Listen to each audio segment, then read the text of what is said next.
Acheter une voiture d'occasion, surtout quand on veut mettre déjà 5 000, 10 000 euros sur la table, c'est source de stress pour certaines personnes. Si tu souhaites donc acheter un véhicule d'occasion, oriente-toi vers la Suisse.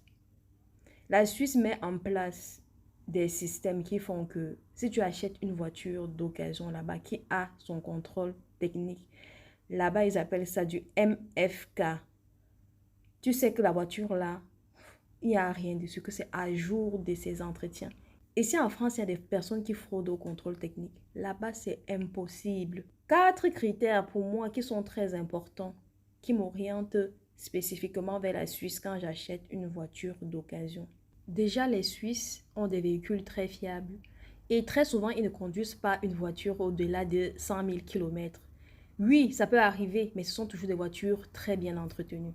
En deux, vous ne verrez jamais une voiture dont le kilométrage a été traficoté. En trois, l'état général du véhicule. Quand tu vois n'importe quel Suisse, il tient le carnet d'entretien de son véhicule à jour. Et ce qui est encore plus fiable, c'est que parfois ils le font chez le constructeur.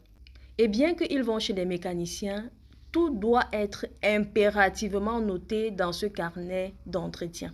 Par la suite, quand tu passes ton contrôle technique en Suisse, s'il y a ne serait-ce qu'une petite défaillance, on retient la carte grise du véhicule, on t'enlève les plaques d'immatriculation et on immobilise le véhicule. C'est pas comme en France, quand tu passes ton contrôle technique, on te donne je sais pas combien de temps pour aller refaire la panne et on te laisse partir en voiture. Hein? Non, c'est pas pareil. Ça montre que là-bas, la sécurité est importante et donc les véhicules sont toujours à jour. Très souvent également en Suisse, ils achètent des voitures neuves. C'est-à-dire que quand tu veux acheter une voiture d'occasion là-bas, il y a de très fortes chances, 95% des cas, tu es la deuxième main du véhicule. Et pour terminer, la plupart des voitures suisses ont des options et des équipements que nous n'avons pas ici en France. Nous sommes trop pauvres.